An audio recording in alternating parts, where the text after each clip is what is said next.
Red line اسلام آباد studios سے اسرائیل کی ایران کے خلاف خود ساختہ جنگ 5ویں دن میں داخل ہو گئی ہے۔ ہم آپ کو اب سے کچھ دیر بعد تہران لیے چلیں گے، جہاں پر ہمیں محمد حسین جوائن کریں گے، صحافی ہیں، تہران میں موجود ہیں، اور خبریں وہاں سے یہ ہیں کہ جب سے ڈونلڈ ٹرمپ کی طرف سے کہا گیا ہے کہ تہران کے رہائشیوں کو جگہ چھوڑ دینی چاہیے تو حالات مخدوش ہیں۔ ایران کی طرف سے اسرائیل کی جارحیت کا رد عمل آ رہا ہے، لیکن جب اتنے بڑے پیمانے پر حملے ہو رہے ہوں اور پھر دنیا کی ایک سپر پاور کا صدر یہ کہے کہ اب شہر چھوڑ دیں تو حالات خراب ہی ہوں گے۔ تو ان سے بھی بات کرتے ہیں۔ ٹرمپ کا کھیل کیا ہے؟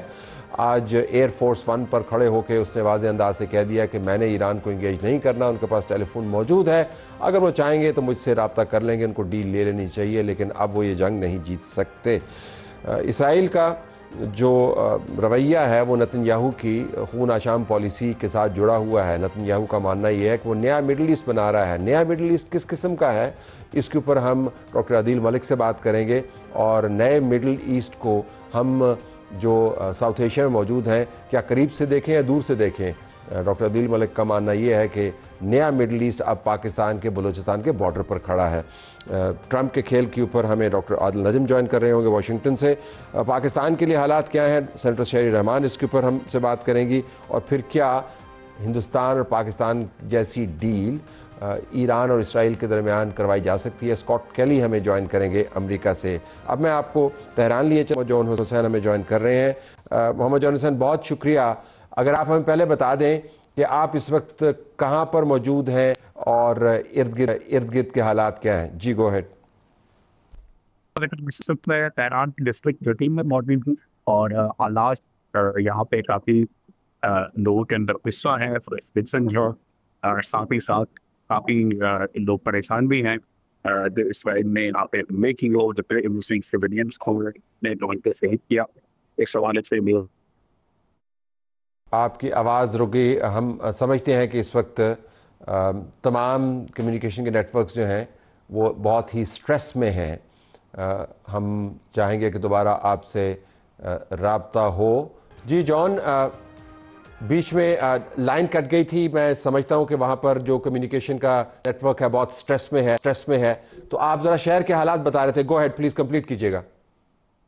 جی سوری طلعت صاحب، اس وقت ڈسٹرکٹ 13 میں موجود ہوں تہران کے، اور یہاں پہ لوگ فرسٹریٹڈ ہیں، غصے میں ہیں، اور ظاہر سی بات ہے سچویشن سٹریسفل ہے، کیونکہ ٹرمپ نے کل مبارک کی ٹویٹ کیا، اور نظر یہ آتا ہے کہ سائیکولوجیکلی جو ہے وہ کوشش کی جا رہی ہے کہ کسی طریقے سے لوگ یہاں پہ اور زیادہ سٹریس میں ہیں۔ بہت ویز ایران بھی ایسے ہی کچھ کر رہا ہے، اکارڈنگ ٹو مختلف سورسز وہاں پہ سائبر اٹیکس مختلف جگہوں پہ اسرائیل نے وہ ایران میں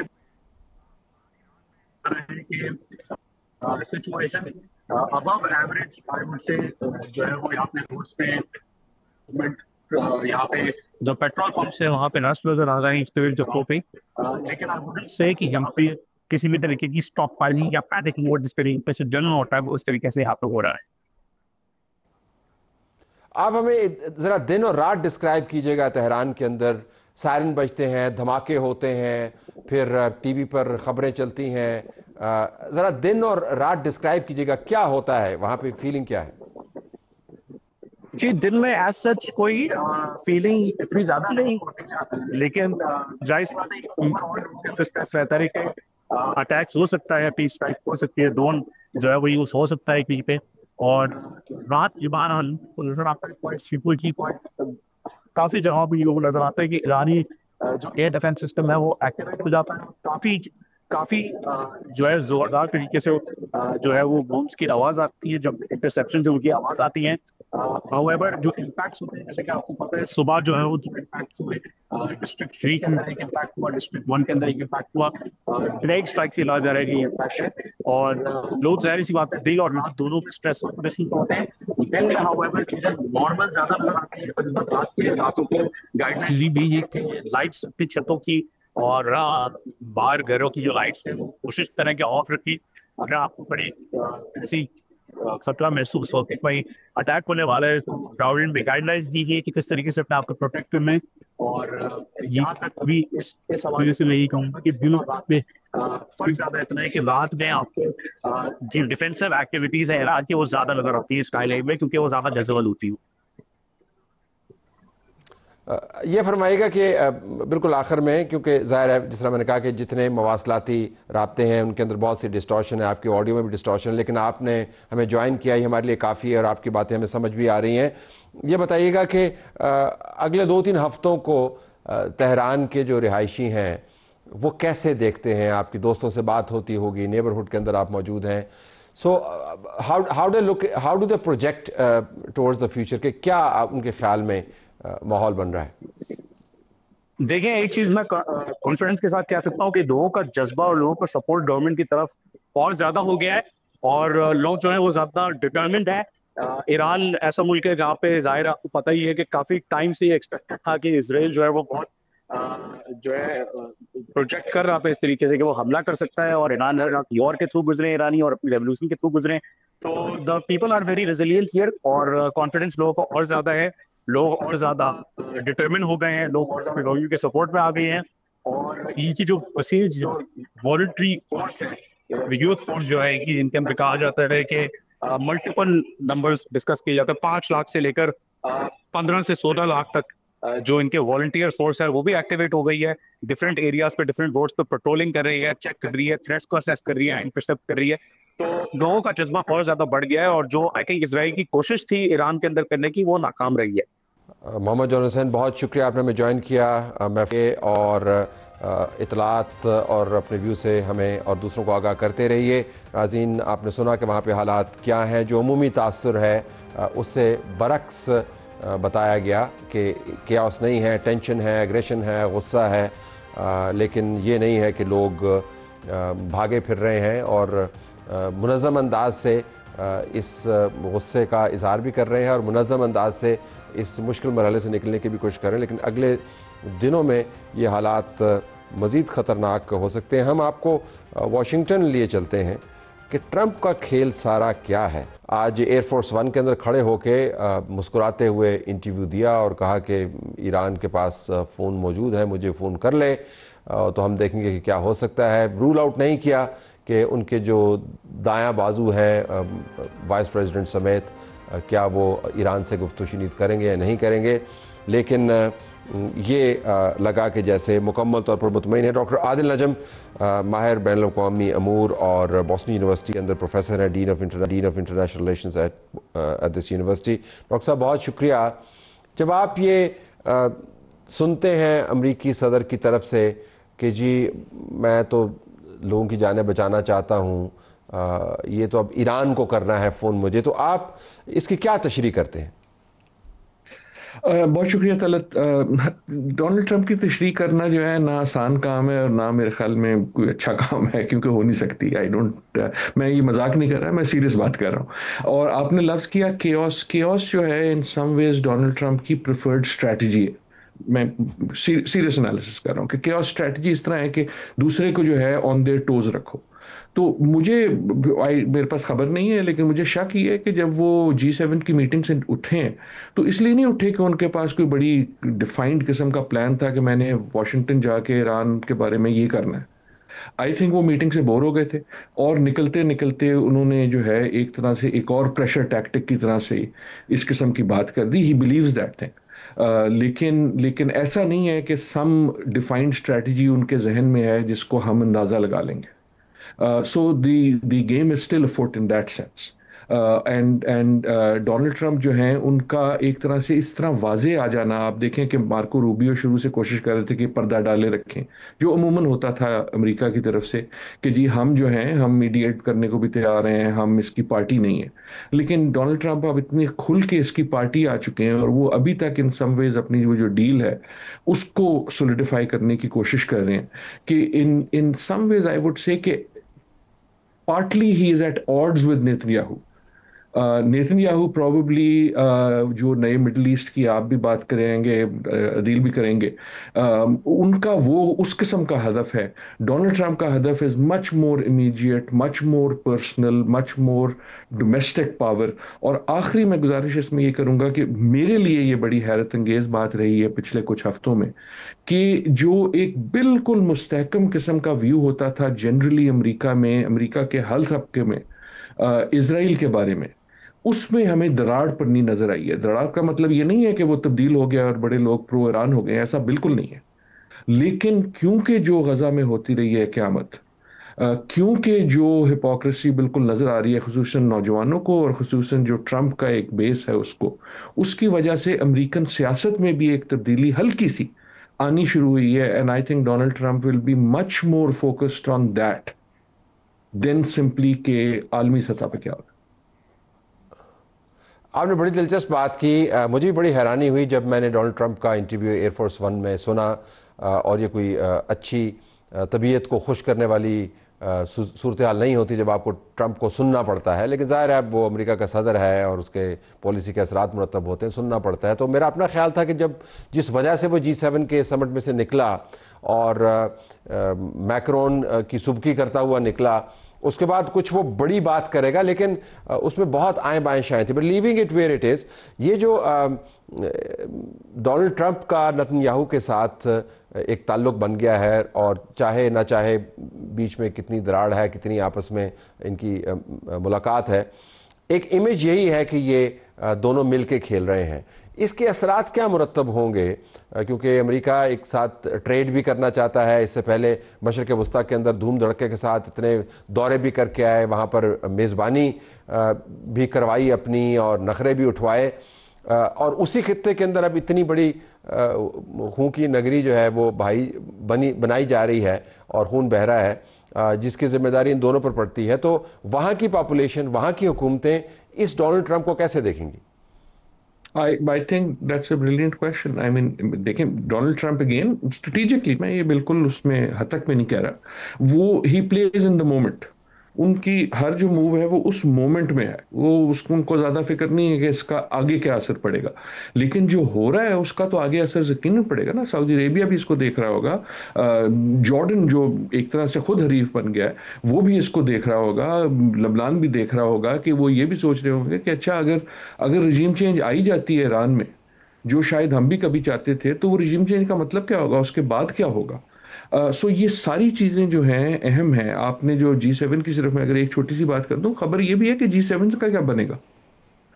یہ ٹرمپ نے بھی وہاں ذکر کیا کہ یار یہاں تو نہ روس ہے نہ چائنا ہے، تو بڑی طاقتیں تو ہیں ہی نہیں. لیکن G7 کی کیا یہ آگے میٹنگز ہوں گی بھی، جو G6 ہوں گی، کبھی G8 ہوتا تھا. تو یہ جو تمام دنیا میں جو تبدیلی ہو رہی ہے، that is not irrelevant. To your question and very briefly, جو آپ نے بھی ایک طرح سے ہنٹ کیا کہ دیکھیں، پہلی چیز یہ ہے کہ امریکہ از ناؤ اے پارٹی. وہ یہ نہیں ہے کہ شاید ہے یا نہیں ہے، وہ بڑا کلیئر ہو چکا ہے. اور ایک طرح سے by becoming a party, Trump نے یہ کیا ہے کہ انہوں نے اپنے آپ کو ریموو کر دیا ہے ایز اے پاسبل میڈیٹر، کیونکہ وہ ایک کلیئر پارٹی بن گئے. اور اس پارٹی بننے میں اب کیا یہ ہے کہ ٹرمپ یہ سارا انہوں نے پلان کیا اور وہ یہ چاہتے تھے، یا یہ تھا کہ وہ نیتن یاہو کی ایڈوانسز کو ریزسٹ نہیں کر سکے، یا نیتن یاہو نے ان کی بات نہیں سنی. At one level it is irrelevant، کیونکہ آخری نتیجہ تو وہی ہے کہ امریکہ جو ہے وہ چاہے مرضی سے ہو چاہے مجبوری سے ہو، وہ اسرائیل کے ساتھ ہے. لیکن in the longer range what it means is کہ جو ہمارا پرسیپشن تھا، اور ابھی بھی لوگ کہتے ہیں کہ جی اگر کوئی کچھ کر سکتا ہے تو امریکہ کر سکتا ہے، اگر ٹرمپ کہیں گے تو یہ رک جائے گا. اور اب آپ کا ایک سوالیہ نشان آ گیا کہ اگر ٹرمپ کہتا بھی تو کیا نیتن یاہو رک جاتے. آئی تھنک نیتن یاہو کی اسٹریٹجک سینس یہ ہے کہ دس از مائی مومنٹ، چاہے یہ غزہ ہو یا ایران ہو، میرے پاس یہ مومنٹ ہے اور میرے پاس یہ مومنٹ واپس نہیں آنا. سو آپ اسے ڈسپریشن کہیں، آپ اسے اسٹریٹجک، ان کی کیلکولیشن یہ، اس سے اچھا میرے پاس موقع نہیں آئے گا، جو کرنا کر لو. بالکل آپ نے صحیح فرمایا، لیکن اس موقع کی فراہمی میں جو ٹرمپ نے کردار ادا کیا ہے وہ بھی تاریخی ہے. But I have to leave it there. بہت شکریہ آپ نے ہمیں جوائن کیا. اب ہم ناظرین آپ کو آکسفورڈ لیے چلتے ہیں، جہاں پر ڈاکٹر عدیل ملک ایسوسیٹ پروفیسر ہیں آکسفورڈ یونیورسٹی میں. ان سے ہم بات کریں گے. ڈاکٹر صاحب بہت شکریہ. ہم آپ سے جاننا چاہیں گے کہ نتن یاہو جب یہ کہتا ہے کہ میں ایک نیا مڈل ایسٹ بنا رہا ہوں، تو نیا مڈل ایسٹ تو تباہی سے نہیں بننا. بعض لوگوں کا خیال ہے کہ یہ جو جنگ ہے اس کے بہت گہرے اور بڑے اثرات ہیں معاشی طور پر مقامی اکانومیز کے لیے. چونکہ آپ کا موضوع تحقیق ہے، میں آپ سے جاننا چاہوں گا کہ آپ کے خیال میں یہ جو قتل و خون ہو رہا ہے، یہ غارت گری جو ہو رہی ہے، اس کے معاشی امپلیکیشنز کیا ہیں؟ جی